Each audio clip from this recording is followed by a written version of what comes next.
السلام علیکم ناظرین، میں ہوں فاروق عباس اور چینل ہے نیوٹرل بائی جاوید چودھری۔ ناظرین، بہت ہی ایک بڑی نیوز لے کے آپ کے سامنے حاضر ہیں۔ ایک ایسی خبر ہے جس نے مجھے تو کم از کم ہلا کے رکھ دیا ہے، اور جب میں نے دیکھا اور ڈائنامکس چیک کیے تو واقعی لگا کہ جو بتایا جا رہا ہے وہ بالکل ایسے ہے۔ ایسے لگ رہا ہے کہ جیسے فیلڈ مارشل کو ٹارگٹ کرنے کے لیے کچھ سکیم بنائی جا رہی ہے۔ یہ کیا ہے یہ آپ کو ڈیٹیل سے بتائیں گے، اور اس کے بعد آپ کو یہ بتائیں گے جی کہ جو پی ٹی آئی نے اسٹریٹ موومنٹ کی کال دی ہے اس میں کس حد تک کامیابی پی ٹی آئی کو حاصل ہوگی، کیونکہ جو کہا جا رہا ہے کیا ایکچوئل آن گراؤنڈ یہ پوزیشن ان کے پاس اویلیبل بھی ہے یا نہیں ہے، یا عمران خان صاحب کو صرف بے وقوف بنایا جا رہا ہے ہاں میں ہاں ملا کے کہ بس یہ چپ رہے ہیں کسی طرح سے۔ پھر آپ کو سہیل آفریدی صاحب کے حوالے سے بھی ایک بڑی خبر بتائیں گے۔ پھر آپ کو یہ بھی بتائیں گے جو میرا خیال میں یہ بھی بہت ہی امپورٹنٹ نیوز ہے کہ جو تیرا ویلی کا آپریشن ہو رہا ہے اس کے پیچھے حقیقت کیا ہے، یہ تیرا ویلی کیا ہے، کن کے خلاف آپریشن ہو رہا ہے، اور یہ بہت خاص خبر اور سننے والی خبر ہے۔ آپ کو پتا چلے گا جو آپریشن جو آپ ایک نام سن کے کانسیپٹ بناتے ہیں وہ صرف ویسا نہیں ہوتا، اس کے اندر اور بھی بہت کچھ ہوتا ہے۔ یہ بڑا خطرناک آپریشن ہے، یہ بھی جانیے گا کہ اس میں کیا ہو رہا ہے۔ پھر آپ کو یہ بتائیں گے کہ افغانستان کے اندر اس وقت کیا چل رہا ہے۔ افغانستان کے اندر جو آپسی لڑائی ہے وہ ایسا لگ رہا ہے کہ شدت اختیار کر گئی ہے۔ بیانات کچھ اس قسم کے آ رہے ہیں کہ لگ رہا ہے کہ معاملہ گڑبڑ ہونے جا رہا ہے، اور پاکستان کے ساتھ یہ رشتے کس طرح کے ہیں۔ اور ہم تو یہ سمجھتے ہیں نا کہ یہ ہمارے یہاں نیپوٹزم چلتا ہے، یہ ہمارے معاشروں میں چلتا ہے۔ آج آپ کو یہ بھی بتائیں گے کس نے اپنا رشتہ دار کہاں کہاں لگوایا ہوا ہے افغانستان کے اندر۔ دیٹس وائی یہ معاملے سیٹل ڈاؤن نہیں ہو رہے پاکستان کے لیے، کیونکہ ہیٹڈ لوگ اکٹھے ہو گئے ہیں وہاں پہ، یا ایک طرح سے لگا دیے گئے ہیں۔ تو یہ بہت امپورٹنٹ سٹوریز ہیں، یہ جانیے گا۔ اور آج ہم نے مدعو کیا ہے اس کے لیے اسپیشلی حماد حسن صاحب کو، جو کہ اینالسٹ ہیں کے پی کے اور افغانستان کے حوالے سے، اور ان سے بہتر ان علاقوں کے ڈائنامکس اور کوئی نہیں جانتا۔ میں پہلے بھی کہتا ہوتا ہوں کہ مجھے جب بھی کوئی پرابلم ہو اس طرح کی خبروں کے بارے میں تو میں سب سے پہلے جو کانٹیکٹ کرتا ہوں وہ میں حماد بھائی سے کانٹیکٹ کرتا ہوں۔ تو حماد بھائی، سب سے پہلے تو آپ کو بہت بہت ویلکم کہتے ہیں، بہت شکریہ شکریہ سر ہمیں بہت ٹائم شکریہ دینے کا۔ اور ساتھ آپ کو یہ کہوں کہ لائک شیئر سبسکرائب کرنا آپ چینل کو بالکل نہیں بھولیں گے۔ اور اگر آپ جاوید چوئس صاحب کے کالم پڑھنا چاہتے ہیں تو جاوید CH.com پہ آپ وہ کالمز پڑھ سکتے ہیں۔ تو اب چلتے ہیں اپنے انٹرویو کی طرف۔ تو حماد بھائی، سب سے پہلا سوال جو میں آپ سے کرنا چاہتا ہوں وہ یہ ہے کہ ایک فوٹیج آئی جس کے اندر ہم نے یہ دیکھا کہ ایک سابق قانون ساز جو ہیں افغانستان کے، وہ بیٹھ کے مشورہ دے رہے ہیں ٹی ٹی پی کو، اور یہ کہہ رہے ہیں کہ آپ حملہ کریں خودکش بمباروں کے ذریعے اور ٹارگٹ کریں کسے، فیلڈ مارشل صاحب کو۔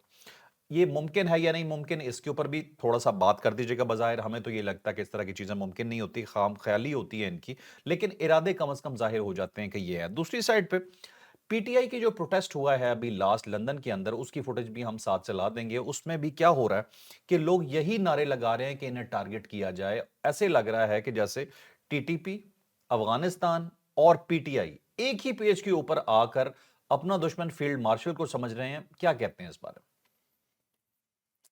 بہت شکریہ فاروق۔ دیکھیں، یہ جو انٹرویو آیا ہے فارسی زبان میں تو اس کو کچھ زیادہ سنجیدہ میں نہیں لوں گا۔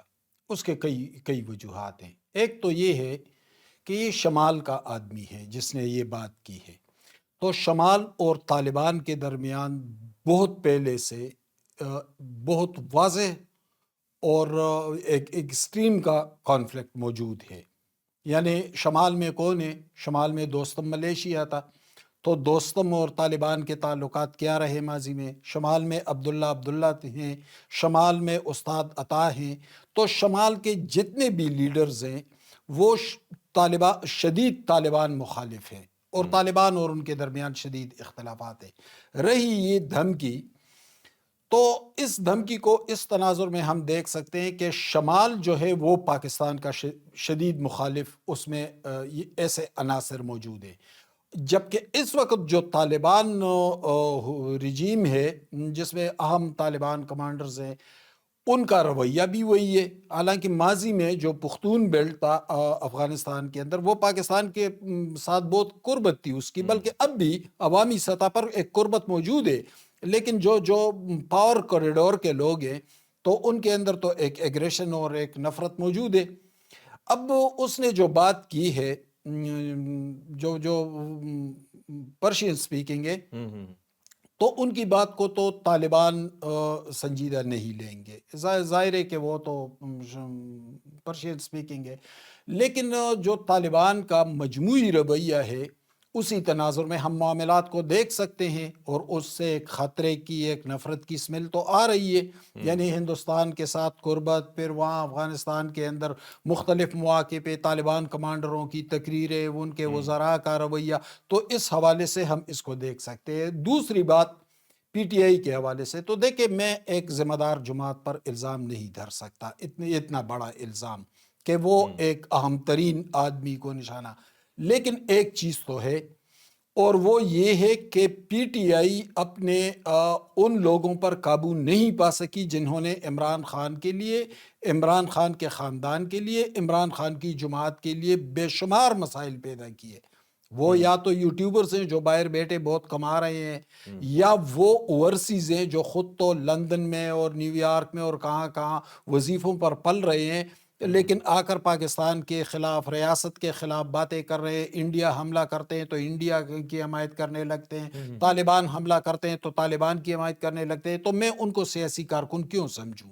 بالکل ٹھیک ہے. اچھا، لیکن اگر انہوں نے پی ٹی آئی کا لبادہ اوڑھ لیا ہے تو یہ میری یا آپ کی ذمہ داری نہیں ہے، یہ پی ٹی آئی قیادت کی ذمہ داری ہے کہ ان لوگوں کو ڈسون کرے.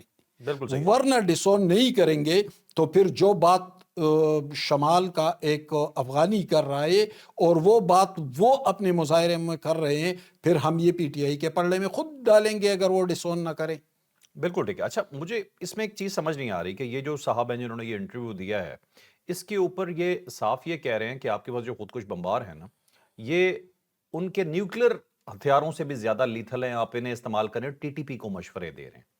اب فار ایگزامپل وہاں کوئی دشمن موجود ہے، ادھر ٹی ٹی پی موجود ہے، آپ کو کیا لگتا ہے دور دور تک ان کی کوئی کیپیسٹی ہے ایسی؟ دیکھیں ان کی کیپیسٹی کتنی ہے، یعنی ان کی کیپیسٹی یہاں تک محدود ہے کہ جو بارڈر سے ملحقہ اضلاع ہے، جو ماضی میں فاٹا ڈسٹرکٹ ہوتے تھے، اب مرج ڈسٹرکٹ اس کو بولتے ہیں، اس میں باجوڑ ہے، مومندے، خیبر، اورکزائی، کرم اور شمالی اور جنوبی وزیرستان. وہ یہاں سے آگے تو بڑھ نہیں سکے. وہ زیادہ سے زیادہ آگے بڑھے تو تھوڑا سا پشاور، بنو، لکی مروت، ڈیرہ اسماعیل خان ٹانگ جو ان اضلاع سے بالکل ملحق آئے، لیکن اس سے آگے تو وہ 1 انچ نہیں بڑھ سکے. یعنی آپ آئے مردان میں، سوابی میں، چار سدہ میں، ان اضلاع میں یا ہزارہ ڈسٹرکٹس میں، تو وہاں پر تو امن ہے.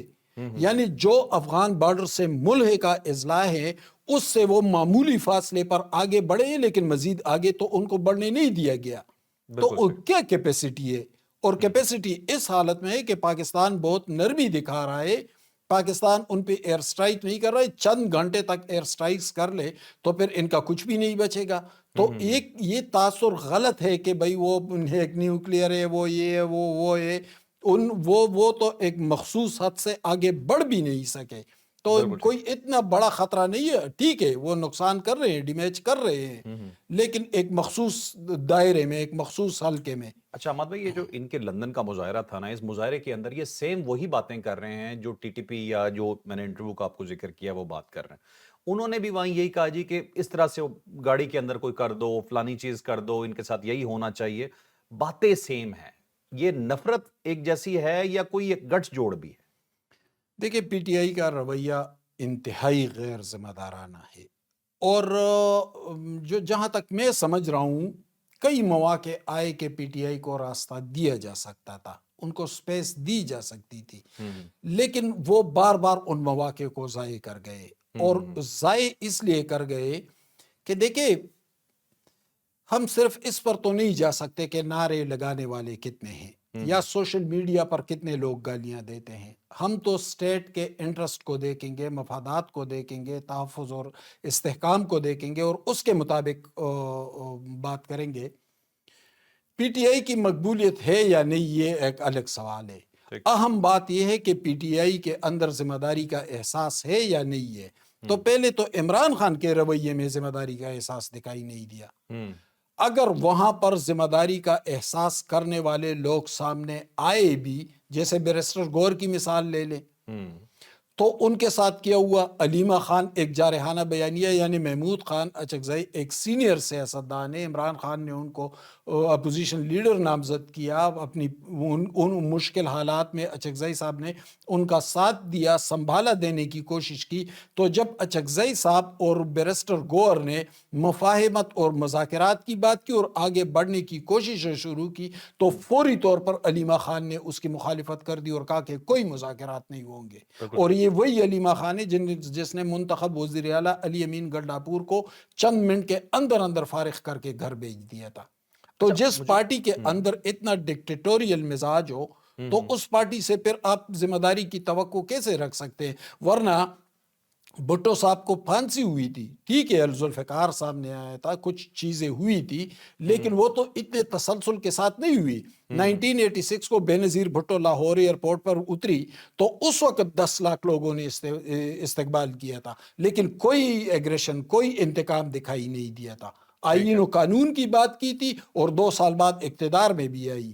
بے نظیر بھٹو کا قتل ہوا تو پاکستان نہ کھپے کا نعرہ لگایا، لیکن آصف زرداری نے ان مشکل حالات میں بھی معاملات کو سنبھال لیا تھا اور پاکستان کھپے کا نعرہ لگایا۔ نواز شریف صاحب کے ساتھ کیا کچھ نہیں ہوا، بالکل صحیح لیکن نواز شریف اس ایکسٹریم پر تو نہیں گئے کہ ریاست کی مخالفت کرتے۔ بالکل صحیح۔ یہ لوگ کہاں سے کہاں پہنچ گئے۔ آپ کی بات بالکل ٹھیک ہے مادھو، میں ایک چیز صرف کلیئر کٹ ورڈز کے اندر میں آپ سے جاننا چاہ رہا ہوں، آپ نے تقریباً اس پہ بات کر دی ہے، میں ایگزیکٹلی یہی سوال بھی آپ سے کرنے لگا تھا، آپ نے وہی بات تھوڑی سی آگے چلا بھی دی۔ عمران خان کیا کہتے ہیں کہ فلانے بندے نے پی ٹی آئی کا بیڑا غرق کر دیا، باہر کے یوٹیوبرز نے پی ٹی آئی کا بیڑا غرق کر دیا، تو پی ٹی آئی کا بیڑا غرق کرنے والا اگر کوئی بندہ سب سے زیادہ ان تمام باتوں کو دیکھ کے جو محسوس ہوتا ہے وہ تو عمران خان خود ہے۔ ایگریشن سب کچھ تو جنریٹ ہی وہاں سے ہو رہا ہے، اسی لیے تو باہر سے جو چیز آتی ہے، ٹھیک ہے، وہ اسے سپورٹ کرتا ہے، جو ایگریسو بیانیہ ہوتا ہے۔ اگر عمران خان بہتر سیاست کرے تو میرا خیال ہے کہ سب سے بہتر تو حل ہی عمران خان کے پاس ہے۔ دیکھیں، علی امین گنڈاپور جو بھی ہیں وہ عمران خان کے بہت لائلسٹ ہیں۔ علی امین گنڈاپور نے جو ہی علیمہ خان کے خلاف بات کی تو دوسرے دن گنڈاپور گھر چلے گئے تھے، یعنی اس میں وہ طاقتور مینڈیٹ رکھنے والے وزیر اعلیٰ فوری طور پر اس کو پتہ بھی نہیں چلا اور اس کو فارغ کر کے رکھ دیا۔ لیکن جو لوگ باہر بیٹھ کر اس ریاست کو گالیاں دے رہے، اداروں کو گالیاں دے رہے، پاکستان کو گالیاں دے رہے، خودکش حملہ آوروں کی سپورٹ کر رہے ہیں، ان کو داد و شاباس دے رہے، ان کو بھڑکا رہے ہیں، ان کے خلاف کوئی ایکشن نہیں ہو رہا ہے۔ پی ٹی آئی کے اندر علی امین گنڈاپور کے خلاف تو ایکشن ہوتا ہے۔ شیر افضل مروت مشکل ترین حالات میں پارٹی کے لیے نکلا تھا، قربانی دی تھی، لیکن شیر افضل مروت نے علیمہ خان کے خلاف بات کی، گھر بھیج دیے گئے۔ علی امین گنڈاپور نے بات کی، گھر بھیج دیے گئے۔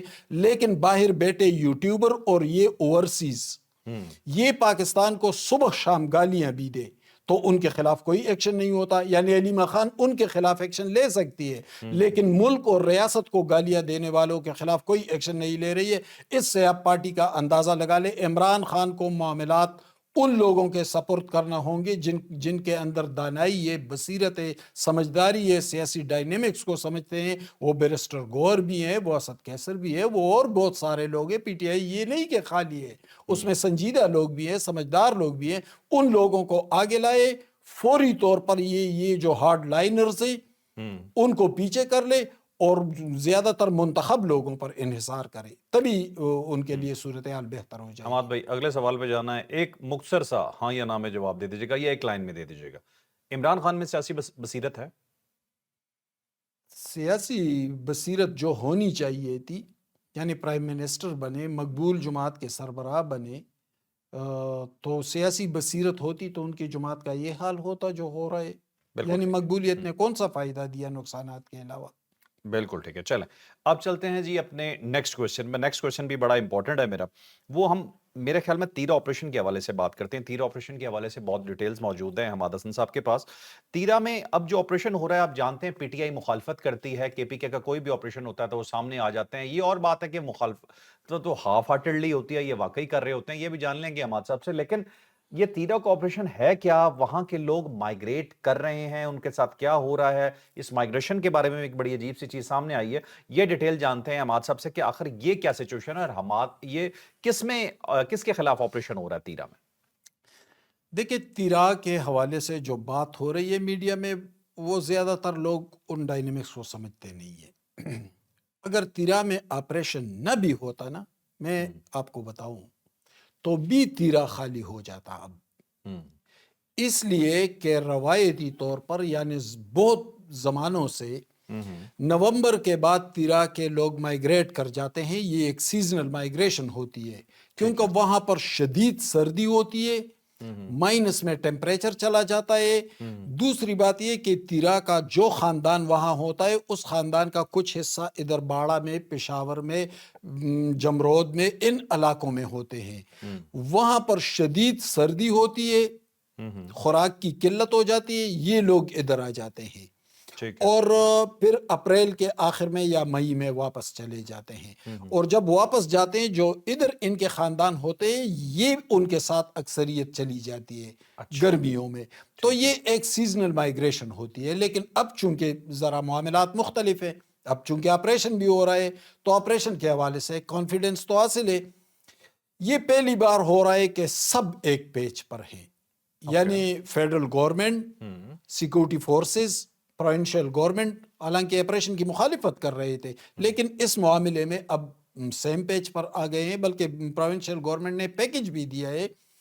اور تیراہ کا جو جرگہ تھا، جو 24 رکنی جرگہ تھا، حاجی کمال الدین اس کی سربراہی کر رہے تھے، اور سول ایڈمنسٹریشن کے ساتھ ان کی کوارڈینیشن تھی، اور وہ جرگہ وہاں پر ہو رہا تھا۔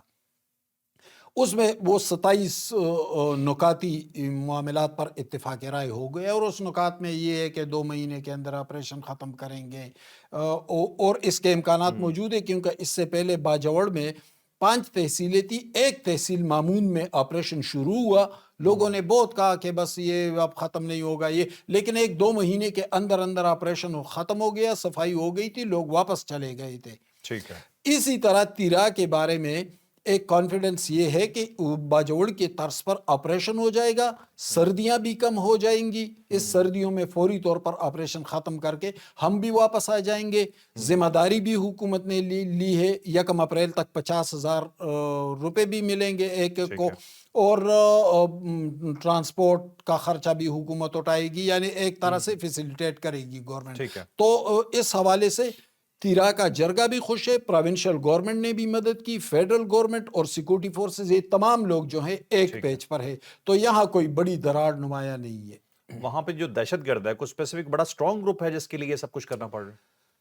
تیرا میں بنیادی طور پر 9 اقوام ہیں، لیکن کچھ بڑے اقوام ہیں، جس میں برکمبر خیل ہے، کسکمبر خیل ہے، شلوبر خیل ہیں، ملک دین خیل ہیں، سپاہ ہے، یہ کچھ اقوام ہیں۔ اور چونکہ وہاں پر ایک پہلے جو تنظیم رہی تھی، خصوصاً خیبر ایجنسی میں منگل باغ کی تنظیم، لشکر اسلام، ایک تو لشکر اسلام کی موجودگی ہے، ٹھیک ہے، لیکن اس کے ساتھ ساتھ حافظ گل بہادر گروپ کے لوگ بھی ہیں۔ حالانکہ حافظ گل بہادر یہاں پر زیادہ ایگزسٹ نہیں کرتے، وہ بنیادی طور پر ساؤتھ میں ان کے اثر رسوخ زیادہ ہے، وزیرستان اور اس سائڈ پہ خوست پکتیا میں، اور ادھر وزیرستان بنو، ان علاقوں میں، لیکن لشکر اسلام مقامی تنظیم ہے۔ اس کے ساتھ چونکہ ٹی ٹی پی تو ہر جگہ موجود ہے، ٹی ٹی پی کا گروپ بھی ہے، اور احرار کا گروپ ہے۔ احرار وہی گروپ ہے جو خالد خراسانی کے قتل کے بعد وجود میں آیا تھا، اس کے پیروکاروں نے۔ اس وقت احرار کے جو بڑے دہشت گرد ہیں، جو بلکہ لیڈ کر رہے ہیں، وہ سربکف ممند ہے۔ سربکف ممند کے بارے میں اطلاع ہے کہ اسے افغانستان میں گرفتار کر لیا ہے۔ اگر گرفتار کر لیا ہے تو مطلب ہے طالبان گورنمنٹ نے اس کو گرفتار کر لیا ہے۔ اگر طالبان گورنمنٹ نے گرفتار کر لیا ہے تو اس کا مطلب یہ ہے کہ گروپس کے اندر بھی ایک کانفلکٹ موجود ہے۔ لیکن یہ گروپ جو ہے، یہ احرار گروپ، یہ ممن باجوڑ سائٹ پہ اور اس سائٹ پہ ننگرہار میں ایگزسٹ کرتا ہے، اور ٹی ٹی پی تو یہ مختلف گروپس ہیں، اور میرے انفارمیشن کے مطابق 6 سے لے کر 800 تک دہشت گرد ہیں، لیکن جو ہی لوگ نکل آئیں گے تو پھر وہ زیادہ سروائیو نہیں کر پائیں گے۔ اچھا ٹھیک ہے۔ اچھا حماد بھائی، مجھے یہ بتائیے کہ سہیل آفریدی صاحب کے حوالے سے خبر آئی تھی پچھلے دنوں، آپ سے آف دا ریکارڈ ڈسکس ہو رہا تھا، تو آپ نے یہ چیز بتائی کہ اس کے اندر آپ کے پاس کچھ اور بھی ہے بتانے کے لیے۔ سہیل آفریدی صاحب گئے تھے پشاور جیل میں، اور وہاں سے ایک خبر جنریٹ ہوئی کہ وہ کس کس سے ملے، اور یہ کہا گیا کہ کچھ سمگلرز کی بھی وہاں پہ پریزنس کے بارے میں چیز بتائی گئی کہ جن کے ساتھ وہ ملاقات کر رہے تھے. 9 مئی کے لوگ وہاں پہ موجود ہیں، ان سے اسپیشلی جا کر وہ وہاں پہ ملے. لیکن آپ کے پاس خبر کچھ ڈیفرنٹ ہے، ذرا بتائیے گا کہ آپ کیا جانتے ہیں سہیل افریدی صاحب جب گئے تھے تو انہوں نے کیا کیا وہاں پہ؟ مجھے سمجھ نہیں آ رہی ہے کہ ایک بہت سینئر صحافی نے کیسے یہ بات کی کہ سہیل افریدی اسمگلر سے ملے، حالانکہ ایسا نہیں ہے. یہ 1 ارب روپے کا پروجیکٹ ہے اور 5 جیلوں کے لیے ہے، جس میں ہری پورے، مردانے، پشاورے، بنوئے اور ڈیرہ اسماعیل خان، یہ 5 جیلوں کے لیے 1 ارب کا پروجیکٹ آیا ہے. اور اس پروجیکٹ میں ذرا موڈیفائی کرنا ہے، ذرا جدید بنانا ہے جیلوں کے نظام کو اندر. یعنی پہلے کوئی جاتا تھا تو سلاخوں کے پیچھے قیدی کڑا ہوتا تھا، ملاقاتی سلاخوں کے سامنے کڑا ہو کر اس سے بات کرتا. اب وہ چیز نہیں ہوگی. اب ایک کمرہ بنا لیتے، ایک شیشہ لگا ہوگا، شیشے کے اس پار قیدی بیٹھا ہوگا، اس پار اس کا ملاقاتی یا جو رشتہ دار ٹھیک ہے. ہوگا. انٹرکام ہوگی، دونوں بات بھی کریں گے، ایک دوسرے کو دیکھ بھی سکیں گے. ایک ہی چیز ہے.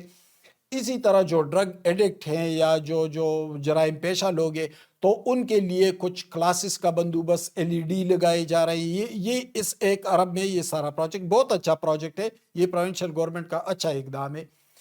تو اس کے انوگریشن کے لیے سہیل افریدی گئے تھے سینٹرل جیل پشاور میں. جب وزیر اعلیٰ یا گورنر یا کوئی بھی جاتا ہے تو قیدی اسے ملتے ہیں، یہ ایک روایت ہے. سہیل افریدی ایک تو وہاں 8 کے قریب اپنے کارکنوں سے ملے. ظاہر ہے اس کے پارٹی کے کارکن ہیں. اس میں ایک اسد دورانی ہے جو دیر میدان تحصیل کے صدر بھی تھے PTI کے، اور ان کارکنوں کو 9 مئی پر ملٹری کورٹ نے سزا سنائی ہے. تو ظاہر ہے ان کے پارٹی کے کارکن ہیں، انہوں نے ملنا تھا. اور ملے بھی اس لیے کہ سابق مشیر تھے PTI گورنمنٹ کے. اس دفعہ تو نہیں ہے مشیر، لیکن پچھلی حکومت میں، گنڈاپور حکومت میں وہ جیل خانہ جات کے مشیر تھے، ہمایون خان. ان کا تعلق دیر سے ہے. ان کا بیٹا ہے خرم نام ہے، اور خرم وزیر اعلیٰ کے کافی قریب ہے، ایک طرح سے غیر سرکاری مشیر بھی آپ کہہ لیں. تو چونکہ وہ جیل کے اور کارکنوں کے معاملات کو دیکھتا ہے تو انہوں نے لیس دی تھی وزیر اعلیٰ کو کہ یہ ہمارے کارکن ہیں، ان سے بھی مل لے. تو جب وہ گئے تو اپنے کارکنوں سے ملے، اسد دورانی جو ان کے تحصیل صدر تھے ان سے بھی ملے.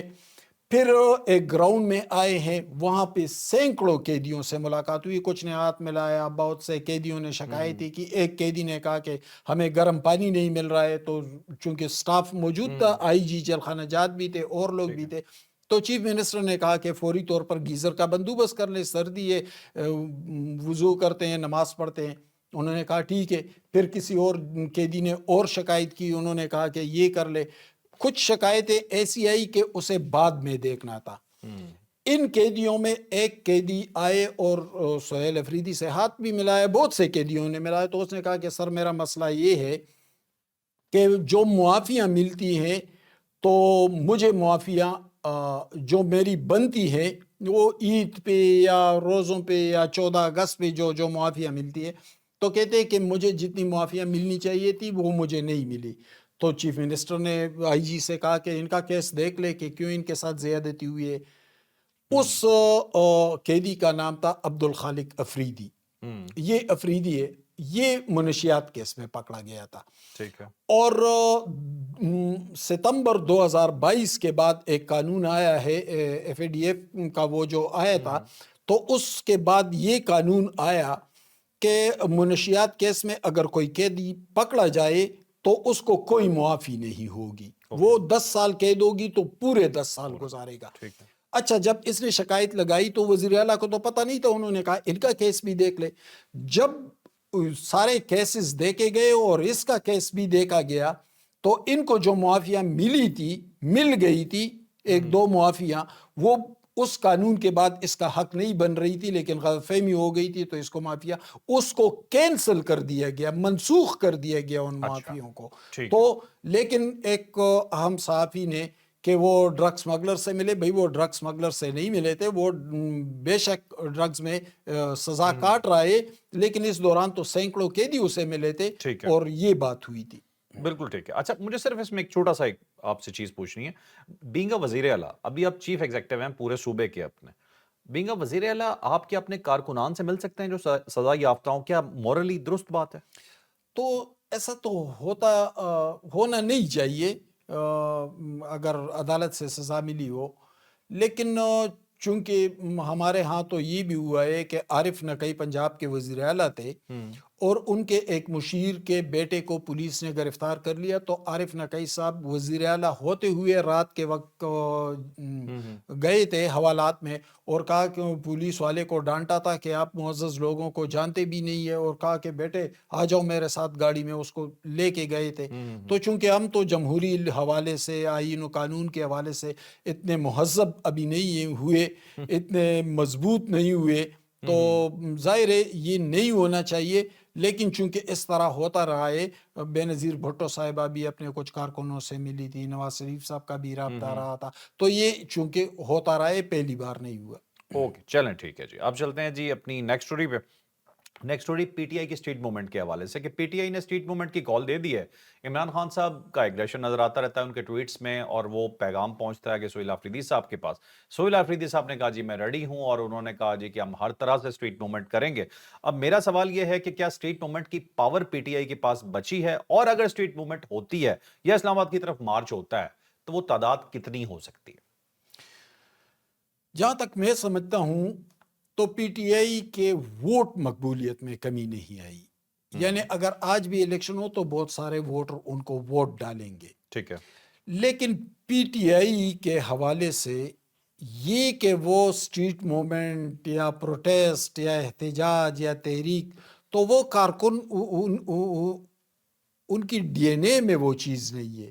اوکے۔ یعنی جس طرح پیپلز پارٹی کے کارکنوں نے 77 میں مارشاء اللہ خوفناک مارشاء اللہ کا مقابلہ کیا تھا، پھر این پی کے کارکنوں کو دیکھ لے، ایک بڑی شاندار تاریخ ہے۔ میں آپ کو بتاتا چلوں کہ جب 1 یونٹ کے خلاف تحریک چلی تھی اور ولی خان کے والد خان عبدالغفار خان، جنہیں پختون باچا خان بولتے ہیں، وہ خود ہری پور جیل میں تھے اور ان کے سینکڑوں کارکن جیل میں تھے، تو صرف ہری پور جیل سے 16 کارکنوں کے جنازے آئے تھے۔ اچھا۔ یہ ہوتی ہے تحریک ہے۔ بھٹو صاحب کو پھانسی کی سزا ہوئی تو لاہور کے چوکوں پر جیالوں نے اپنے آپ پر تیل انڈیل کر خود سوزیاں کی تھی۔ یہ ہوتی ہے تحریک ہے۔ یہ بہت مشکل ہوتا ہے، پی ٹی آئی کے ڈی این اے میں یہ چیز نہیں ہے۔ 26 نومبر کا واقعہ ہوا، سب بھاگ گئے تھے، کوئی دکھائی نہیں دیا تھا، اور اس کے بعد ان کے ہاتھ تحریک کے جرمز رہے بھی نہیں۔ اور دوسری بات یہ، ابھی ہری پور کا الیکشن ہوا، ہار گئے، پھر یوم سیاہ منایا، تو اس میں کوئی بڑی گیدرنگ تو نہیں تھی، ایک عام سی گیدرنگ کوئی بھی جماعت اس طرح کر سکتی ہے۔ پھر پشاور جلسہ ہوا، پشاور کے صحافیوں نے کہا کہ 10,000 سے زائد لوگ نہیں تھے۔ ٹھیک ہے۔ پھر کوہاٹ جلسہ ہوا، ایک عام سا جلسہ تھا۔ تو ایک تو ان کے کارکن اتنے سٹرانگ نہیں تھے، ان کی تربیت نہیں ہوئی تھی، ان کے ہاں کیا تھا، گالم گلوچ، سوشل میڈیا کا استعمال۔ تو بھائی جب آپ نے اپنے کارکنوں کی تربیت نہیں کی ہے تو پھر وہ تحریک کہاں سے چلائیں گے؟ پہلے ان کی تربیت تو کر لیں، ان کو سیاسی کارکن تو بنائیں۔ وہ تو سیاسی کارکن نہیں ہے، وہ تو ٹرول بن گئے ہیں۔ وہ تم سوشل میڈیا پر بیٹے گالم گلوچ کر رہے ہیں، وہ لوگ جا کے تحریکیں چلائیں گے، مشکلات کا سامنا کریں گے۔ اگر پی ٹی آئی کہے کہ ہم سٹریٹ پاور لے کر آ رہے ہیں، یا یہ کوئی سٹریٹ پاور نہیں ہے، کوئی طاقت نہیں ہے ان کے سٹریٹ پاور، اگر کل بھی نکلے ایکسپوز ہو جائے گا سب کچھ۔ بالکل ٹھیک ہے۔ چلیں آخری سوال بس میں آپ سے کرنا چاہتا ہوں افغانستان کے حوالے سے، کہ افغانستان کی صورتحال اب کیسی چل رہی ہے؟ پاکستان کے ساتھ جو تجارت بند ہے، آپ کو پتا کہ پچھلے دنوں یو این کی رپورٹ آئی کہ 75% وہاں پہ بے روزگاری ہو چکی ہے، 90% سے زیادہ وہاں پہ جو لوگ سطح غربت سے نیچے ہیں۔ آپسی خانہ جنگی ان کی تقریباً شروع ہے، ایک دوسرے کے خلاف بیان بازیاں تو چلتی رہتی ہیں، چھوٹے موٹے گروپس آپس میں لڑتے بھی رہتے ہیں۔ تاجکستان کے ساتھ الگ مسئلہ چل پڑا۔ ان کے آپسی حالات کیا ہیں اور پاکستان کے ساتھ حالات کیا ہیں، اور یہ سچویشن آپ کو اب جنگ کی طرف جاتی نظر آ رہی ہے یا کچھ بہتری نظر آتی ہے آپ کو؟ دیکھیں، افغانستان کے حوالے سے یو این کے ایک بعد دیگرے 2 رپورٹس آئے۔ پہلی رپورٹ آئی وہ دہشت گردی کے حوالے سے تھی، اس رپورٹ میں یہ بھی تھا، اس کا پیرا 88-89 آپ پڑھ لیں، بہت خوفناک ہے۔ اس میں یہ بھی ہے کہ ٹی ٹی پی کے سربراہ مفتی نور ولی مسعود کابل میں مقیم ہے، اس نے پچھلے بہار میں پکتیا، پکتیکا، کنڑ، ننگرہار، کندہار اور کئی ریاستوں کے دورے بھی کیے. ایک تو یہ چیز ہے، یعنی ٹیررسٹ کیمپ وہاں پر موجود ہے، اور یہ ٹیررسٹ تنظیمیں 30 کے قریب ہیں، ٹھیک ہے. اور اس میں عالمی تنظیمیں القاعدہ، داعش بھی ہیں، اور وہاں پہ ٹی ٹی پی، حافظ گل بہادر، احرار، بہت سارے گروپس اور بھی ہیں. ایک تو یہ چیز ہے. دوسری رپورٹ جو آئی خط غربت کے حوالے سے، تو کیوں نہ ہو، افغانستان کے اندر انکم کے دو بڑے ذرائع تھے. ایک ان کے ہاں فروٹ بہت تھا، کندہار سے لے کر قندوز تک ڈرائی فروٹ بھی تھا اور فروٹ بھی تھا، اور ان کا جو ٹریک تھا، جو روٹ تھا، وہ پاکستانی تھا، یعنی صدیوں سے. اب کراچی کوئی کنٹینر کندہار سے روانہ ہو جاتا تو چند گھنٹوں کے اندر اندر وہ کراچی پہنچ جاتا، لیکن یہ کنٹینر کندہار سے روانہ ہو اور سنٹرل ایشیا کی طرف جائے تو اس کو 30 دن لگیں گے. اور جائے کیوں وہاں پر؟ تو یہ پروڈکشن فروٹ کی اس سے بھی زیادہ ہے، وہاں پر تو ڈیمانڈ ہی نہیں ہے.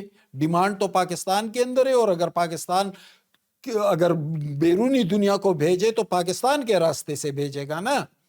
تو ایک تو ان کا یہ چیز ختم ہو گئی، جو بڑی ٹریڈ تھی وہ اپنی جگہ رک گئی. دوسری ان کے ہاں منرلز ہیں، تو منرلز چائنیز بہت بڑے بڑے پروجیکٹس لے کر آئے، لیکن ہوا کیا؟ ہوا یہ کہ ابھی کچھ دن پہلے تاجکستان کا ایک علاقہ ہے شمس الدین شاہین کے اندر دہشت گرد گھس گئے اور وہاں پر چینی انجینئرز کو مارا. تو ان حالات میں چینی پروجیکٹس کیسے آئیں، منرلز کو کیسے تلاش کریں، آپ کی اکانومی میں مدد کیسے کریں؟ پاکستان کے ساتھ آپ کے تعلقات اس حد تک بگڑے کہ آپ نے خود بارڈر کو بند کر دیا ہے، آپ وہاں سے کچھ آ نہیں رہا ہے. دوسری بات یہ کہ یہاں سے سب کچھ، یعنی افغانستان کے اندر بڑی انڈسٹری نہیں ہے، ریلوے نہیں ہے، سمندر نہیں ہے، کوئی کمیونیکیشن بھی نہیں ہے، تو سب کچھ پاکستان سے جاتا تھا. آپ نے بارڈر بند کر دیا، نہ ادھر کچھ جا سکتا ہے جو وہاں کی ڈیمانڈ ہے، جو وہاں کی پروڈکشن ہے وہ باہر نہیں نکل سکتی. تو یہ تو انتہائی الارمنگ سچویشن ہے. مجھے بتائیے کہ ان کی رشتہ داریاں آپس میں وہی چلا رہے ہیں ساری حکومتیں، کوئی ملا ندیم ہیں تو وہ کسی کے بینوئی ہیں، ٹھیک ہے، کسی کے وہ، مطلب اس طرح کے رشتے، اور یہ ایک ہی طرح کے لوگ اکٹھے ہو کے پاکستان کے خلاف ہو جانا، یہ کیا ہے؟ کوئی پلان ہے یا چلتا ہی ایسے ان کا؟ دیکھیں اس وقت تو جو طالبان گروپس میں ڈومینیٹ کر رہی وہ تو کندہار شورا ہے. اب کندہار شورا میں آپ دیکھ لیں تو ملا ہیبت اللہ خونزادے کا تعلق کندہار سے ہے، جو ان کے وزیر دفاع ملا یعقوب ملا عمر کے بیٹے، ان کا تعلق کندہار سے ہے. جو ان کے وزیر خارجہ ہے تو ان کا تعلق قریبی زابل سے ہے. تو یہ سب کے سب، ملا برادر کا تعلق وہاں سے ہے. تو یہ سب کے سب اسی طرح یہ جو ملا ندیم ہیں، اور یہ وہ افغانستان کے ہائر ایجوکیشن کے سربراہ ہیں، یہ ہیبت اللہ اخونزادے کے داماد ہیں. اور پچھلے دنوں جب سراج الدین حقانی نے خوست کے جامع مسجد میں جمعے کے خطبے میں کچھ جارحانہ باتیں کی تھی کہ پوری دنیا سے ہم کٹ گئے ہیں، سخت گیر رویہ ہے، یہ ہو رہا ہے وہ ہو رہا ہے، تو اس کا جواب کندہار سے مسلسل آنے لگا تھا. یعنی ان کے نائب وزیر داخلہ جو ہے رحمت اللہ نجیب، اس نے بھی بات کی اور لوگوں نے بھی بات کی، لیکن مولا ندیم جو ہے ہیبت اللہ خونزادے، انہوں نے بہت جارحانہ رویہ اختیار کیا، کیونکہ ہیبت اللہ خونزادے ان کے سسر ہیں. تو یہ چیز تو موجود ہے، نیپوٹزم بڑا چلتا ہے. ہاں بہت بہت بہت. ٹھیک ہے، تو یہ تھا ناظرین آج کا اسپیشل ویلاگ، یقیناً آپ کے لیے بہت انفارمیٹو رہا ہوگا. لائک شیئر سبسکرائب کرنا بالکل نہیں بھولیں گے. اجازت دیجیے، اللہ حافظ. پاکستان زندہ باد.